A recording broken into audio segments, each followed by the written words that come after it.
কবিরাজ কিছুদিন পর আমায় দেখতে আসেন, হাতে একটা তাবিজ বেঁধে দিয়ে চলেও যান। কিন্তু আমি তেমন কোনো সুফল পাইনি।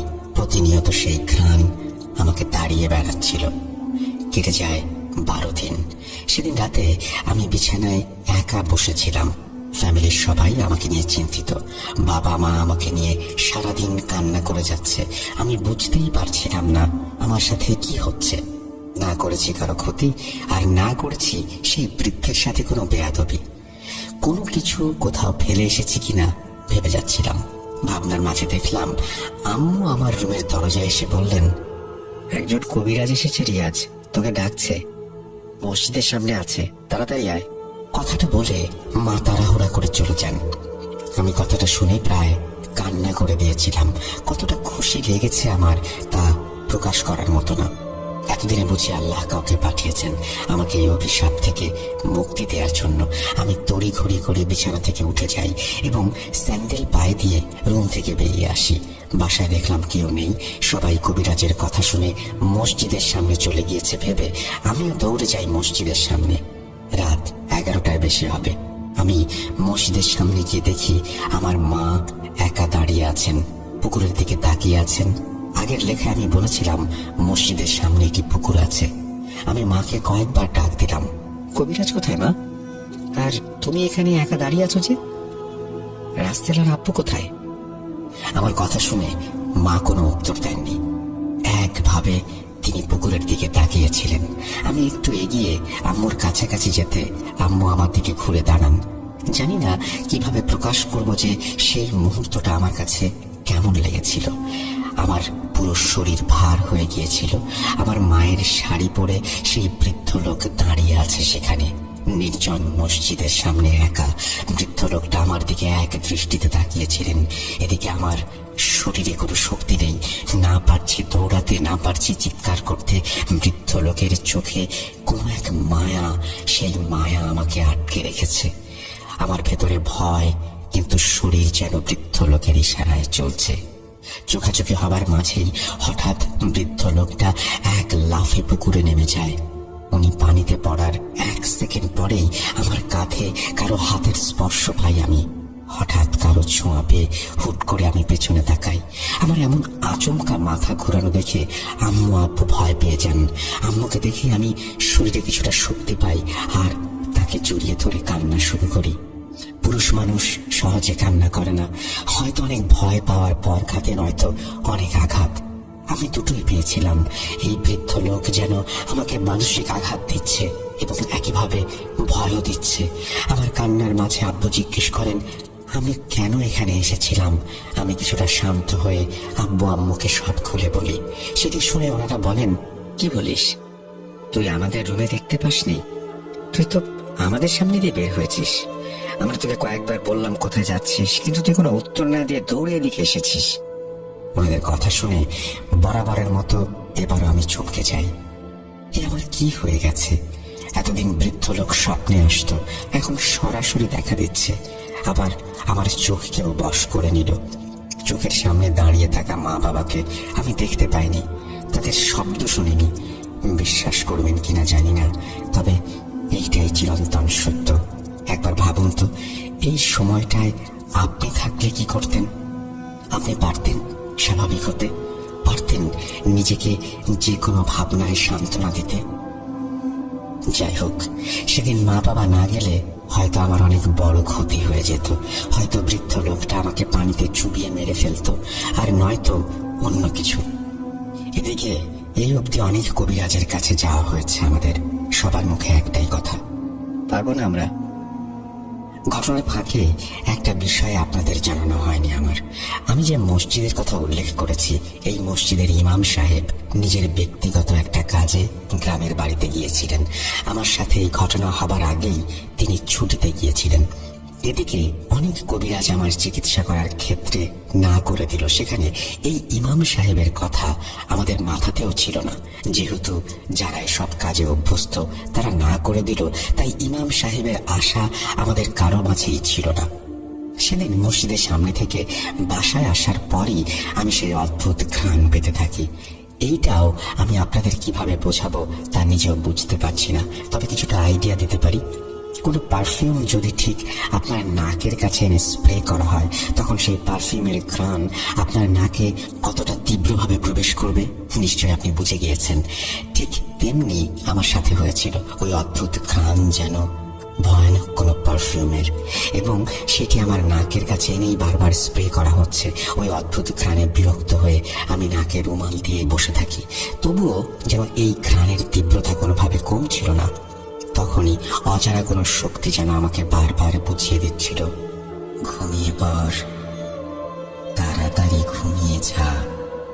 আমারও এই ঘ্রাণ সহ্য হচ্ছিল না, আর তাই মায়ের কোলেই আমি মাথা রেখে শুয়ে পড়ি এবং অদ্ভুতভাবে মাথা ফেলার সাথে সাথেই আমি ঘুমিয়ে যাই। প্রথমবারের মতো সেদিন রাতে আমি না দেখেছি কোনো স্বপ্ন এবং না পেয়েছি কোনো ভয়। ঘুমানোর পর চোখ খুলে দেখি সকাল হয়ে গেছে। আমার মা পাশে বসে ঝিমাচ্ছে ঘুমে। বাবা রুমে ছিল না। রুম থেকে ওঠার পর আমার পুরো শরীর আমি হালকা অনুভব করি। মনে হলো অনেক দিন পর আমি ঘুমিয়েছি, অনেক দিন পর শান্তির ঘুম হলো আমার। ওঠার পর আম্মুকে ডাক দেই। আম্মু চোখ খুলে আমার দিকে তাকিয়ে বলেন, কিরে উঠেছিস? মুখ ধুয়ে নে, আমি নাস্তা বানাচ্ছি। কথাটা বলে আম্মু উঠেই যাবে, তখনই আমি আম্মুকে জিজ্ঞেস করি, কাল রাতে কি হয়েছিল মা? ঘুমানোর পর আমি কোনো বাজে স্বপ্ন দেখিনি। মনে হলো চোখ বন্ধ করেছি আর উঠেছি। ওই দিনের পর থেকেই প্রথম আমি শান্তিতে ঘুমিয়েছি। আমি কি ঠিক হয়ে গেলাম নাকি? আমার কথা শুনে আম্মু আমাকে বলেন, গতকাল রাতে আমাদের মসজিদের ইমাম সাহেব এসেছিলেন এবং তোর গায়ে কিছু পানি পড়া ছিটিয়ে দেন। তুই ঘুমিয়েছিলি আর ঘুমের মাঝেই ভয়ঙ্কর স্বরে বলেছিলি, আজিজ, তোর খবর আছে? মসজিদের ইমামের নাম হচ্ছে আজিজ। তোর কথা শুনে ইমাম সাহেব রেগে যায় এবং দোয়া দুরুদ পড়ে তোকে ফু দেয় আর বলেছে তোর সাথে নাকি একটা বড় জিন আছে, সে তোকে মারতে চায়। অনেক শক্তিশালী জিন ওঠা। সকালে হুজুরের থেকে একটা দাবি জেনে যেন তোর হাতে বেঁধে দেয়, কিন্তু ভোরে তোর বাবা ফজরের নামাজ পড়তে গেলে জানতে পারে ইমাম সাহেবের অবস্থা খারাপ। ওনার শরীরকেও আঘাত করে করে ক্ষতবিক্ষত করে দিয়েছে। ওনার পেট গলায় কেউ যেন নখ বসিয়ে রক্তাক্ত করেছে। নামাজ শেষে তোর আব্বু সহ সবাই ইমাম সাহেবকে চাটখিল হাসপাতালে নিয়ে যায়।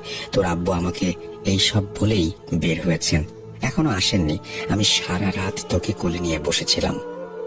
মায়ের মুখে সব কথা শুনে আমি কি ভাববো সেটাই মাথায় আসছিল না। এখন আমি মোটামুটি এটা আন্দাজ করতে পারি কেন কবিরাজ আমাকে দেখতে আসে না। আমাকে যে বদ জিন আসর করেছে, অন্যান্য কবিরাজরা হয়তো এই শক্তিশালী জিনের ভয়ে না করে দিত। এদিকে ইমাম সাহেবের জন্য খারাপ লাগছিল, আর একদিকে নিজেকে নিয়েও ভয় হচ্ছিল। আমি কি কোনোদিনও জিনের থেকে রেহাই পাবো? আমি কি আগের মতো স্বাভাবিক জীবনে ফিরতে পারবো? ভাবতে ভাবতে তখনই আমি আবার সেই অদ্ভুত ঘ্রাণ পেতে শুরু করি। এই ঘ্রাণ এইবার যেন অনেক তীব্র গতিতেই আমার নাকে ঢুকছে। আমার মাথায় চিনচিনে একটা ব্যথা, হাত পা ভার হয়ে আসছে।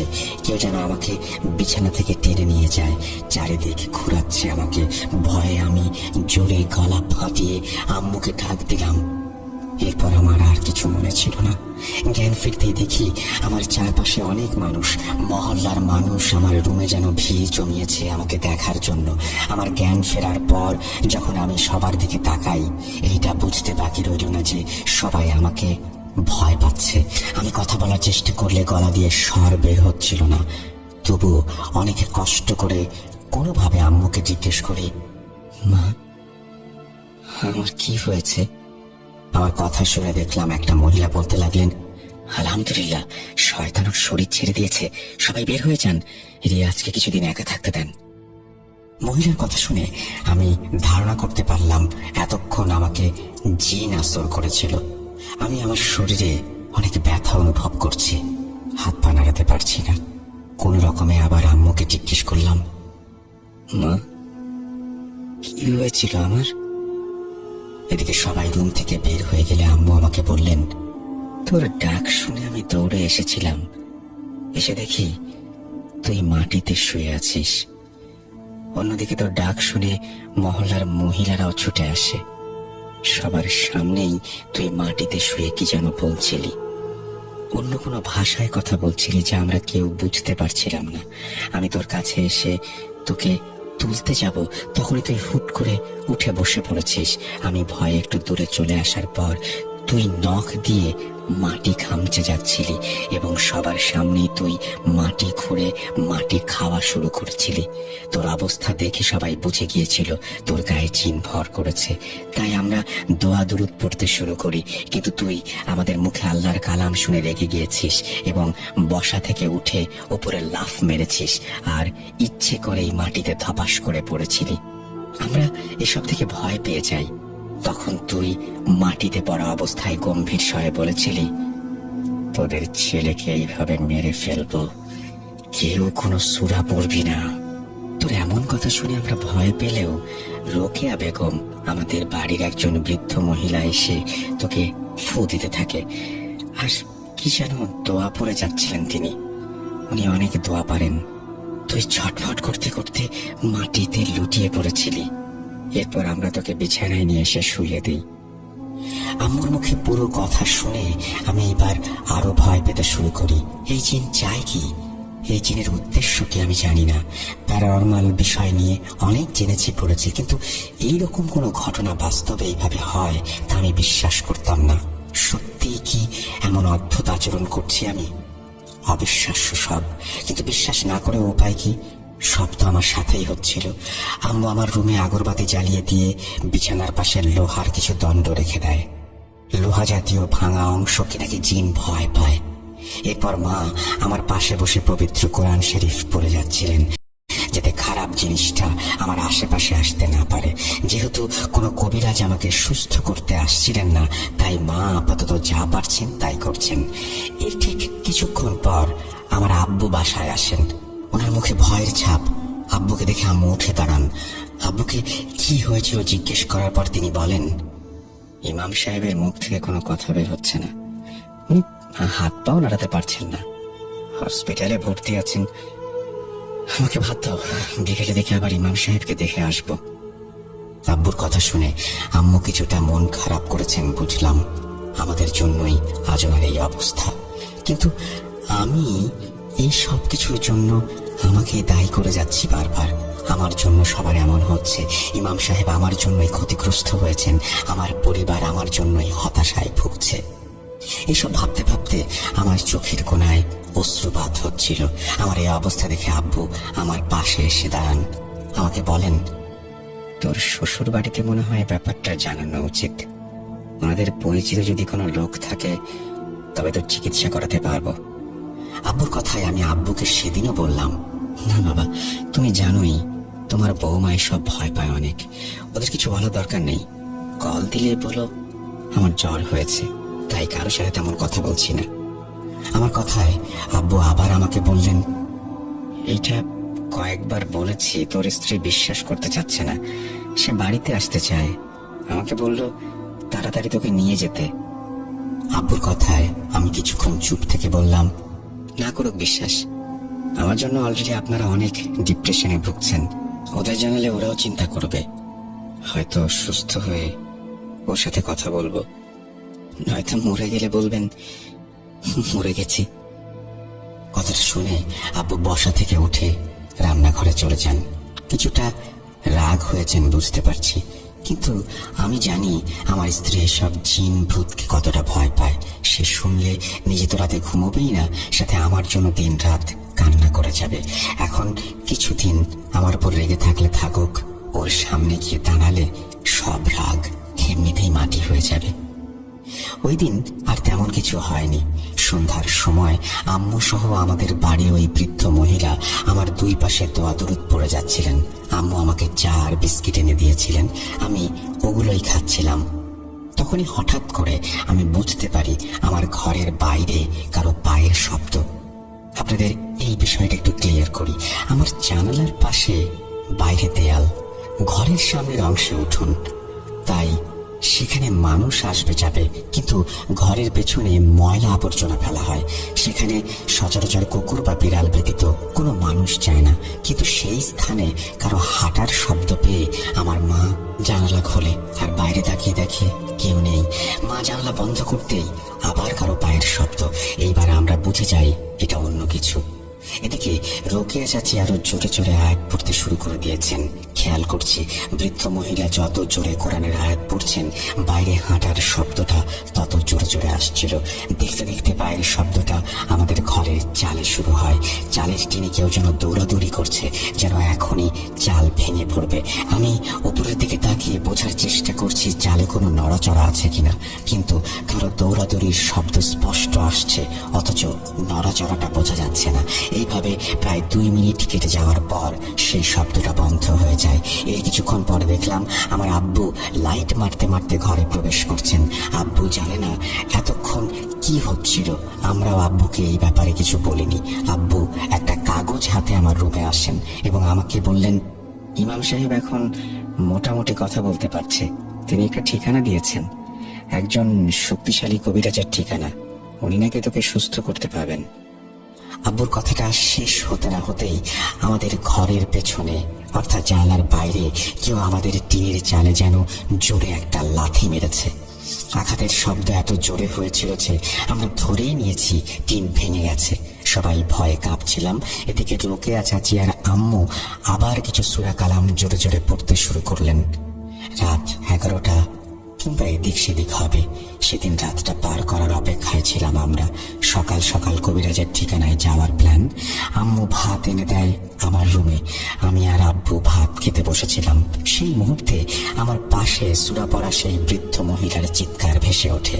উনি আব্বু আসার কিছুক্ষণ পরেই এশার নামাজ পড়তে ঘরে গিয়েছিলেন, আর আসেননি। এখন রাত 11টায় ওনার চিৎকার শুনে আমরা সবাই ভয় পেয়ে যাই। আমি ততক্ষণে আইডিয়া করে নিয়েছিলাম বদ জিনটা নিশ্চয়ই ওনার কোনো ক্ষতি করেছে। সামনে ভাতের প্লেট রেখে আমরা সবাই দৌড়ে যাই রোকেয়া বেগমের বাসায়। আমিও কোনো দিক তখন ভাবনা না করে দৌড়ে গিয়েছিলাম। এদিকে আমার আগে অন্য ঘরের প্রতিবেশীরাও সেখানে উপস্থিত হয়েছিলেন। আমি সেই মহিলার ঘরে প্রবেশ করার আগে শুনতে পাই অন্য মহিলাদের চিৎকার, অর্থাৎ যারা আমার আগে বুড়ির বাসায় ঢুকেছিল সবাই চিৎকার করছে। আমি শুনে সবাইকে ঠেলে ভেতরে প্রবেশ করি। আর যা দেখি তা আমি কল্পনাও করতে পারি না। আমার শির দ্বারা দিয়ে একটা কাঁপুনি বয়ে যায়। আমি দেখি রোকেয়া বেগমের পা বাঁকা হয়ে ঘুরে ওনার পেটের কাছে চলে এসেছে। ওনার হাত পা বাঁকা হয়ে ঘাড় ঘুরে আবার সামনে চলে এসেছে। চোখ দুটি থেকে ওনার রক্ত ঝরছিল, অর্থাৎ ওনাকে পুরো বলের মতো গোল বানিয়ে মাটিতে ফেলে রাখা হয়েছিল। এবং সবচেয়ে বড় কথা হচ্ছে উনি জীবিত। এত আঘাতের পরও উনি মারা যাননি। গলা দিয়ে এখনো গোঙানির শব্দ ভেসে আসছে। আমরা বুঝতে পারছিলাম উনি কতটা কষ্ট সহ্য করে যাচ্ছেন। আমি সহ বাড়ির কিছু ছেলে মেয়ে মহিলা তাকে সোজা করার চেষ্টা করি, কিন্তু ওনার হাত পা এমন ভাবে বাঁকা করা হয়েছে যা সোজা করার মতো শক্তি আমাদের গায়ে নেই। লোহার মতো শক্ত ছিলেন উনি। বাড়ির মহিলারা দোয়া দুরুদ পড়তে শুরু করেন। ততক্ষণে কে যেন আমাদের মসজিদের মুয়াজ্জিনকে ডেকে নিয়ে আসেন। উনি এসে আমাদের সরতে বলেন। আমরা সবাই সরে দাঁড়াই। ওনার উপস্থিতিতে একটা সুগন্ধ ছড়িয়ে যায় ঘরে। এরপর মুয়াজ্জিন সাহেব কিছু সূরা কালাম পড়ে বৃদ্ধ মহিলার গায়ে ফু দেন। এইভাবে কিছুক্ষণ যাবার পর অলৌকিকভাবে আমাদের সামনেই ওনার হাত পা সোজা হয়ে যায়। আমরা সবাই অবাক হয়ে যাই। যেখানে আমরা এত শক্তি খরচ করেও বুড়িকে সোজা করতে পারিনি, সেখানে আল্লাহর কালামে ওনার হাত পা কত সহজেই সোজা হয়ে যায়। যদিও আল্লাহ সর্বশক্তিমান, মুয়াজ্জিন সাহেবের দোয়া সঠিক ছিল বলেই উনি সুস্থ হয়েছেন, কিন্তু মহিলার মুখ থেকে কোনো শব্দ বের হচ্ছিল না। উনি পুরোপুরি দুর্বল হয়ে গোঙানির শব্দ ছেড়ে যাচ্ছিলেন। এদিকে হুজুর আমাদের সবার উদ্দেশ্যে বলেন, এই বাড়িতে যে বদজিন আছে সে আমাদের ইমাম সাহেবকেও আঘাত করেছে। রোকেয়া বেগমকে সুস্থ করেছি, এতে হয়তো আমার উপরেও বিপদ আসবে। রিয়াজ ভাই, আপনি ইমাম সাহেবের দেয়া ঠিকানায় খুব দ্রুত যাবার ব্যবস্থা করুন। এইভাবে চলতে থাকলে বাড়ির সবাই ক্ষতিগ্রস্ত হবে। কথাগুলো বলে মুয়াজ্জিন সাহেব কিছু পানি পড়া দিয়ে চলে যান এবং যাবার আগে বলেছিলেন, রোকেয়া বেগম যখনই পানি চাইবে তখনই ওনাকে এই পানি পান করাবেন। মুয়াজ্জিন সাহেবের কথায় বুড়ির মেয়েরা বুড়ির পাশে সেই পানির বোতল নিয়ে বসে। কিন্তু অন্যদিকে খেয়াল করেছি সবাই আমার দিকে কেমন যেন চাহনিতে তাকাচ্ছিল। তাদের দৃষ্টি এমন ইঙ্গিত দিচ্ছে সবাই আমার উপরে রাগান্বিত। তাদের চেহারা দেখে বোঝা যাচ্ছে আমাকে সবকিছুর জন্য দায়ী করছেন ওনারা। ভাবনার মাঝে এটি বাস্তবে রূপান্তরিত হয়। আমাদের বাড়ির একজন মুরব্বী জাহাঙ্গীর সাহেব, উনি সবার সামনে বলে ওঠেন, সবাই উঠে আসুন, কথা আছে। কথাটা বলে উনি উঠোনে চলে যান। বলে রাখি, আমাদের বাড়িতে যত ঘর আছে সব গোল চক্করের মতো, অর্থাৎ মাঝখানে একটা উঠোন এবং উঠোন ঘিরে সবার ঘর। উঠোনের মাঝে জাহাঙ্গীর সাহেব গেলে কেউ কেউ চেয়ার এনে দেয়। উনি চেয়ারে বসলেন, আমিও সেখানে উপস্থিত ছিলাম।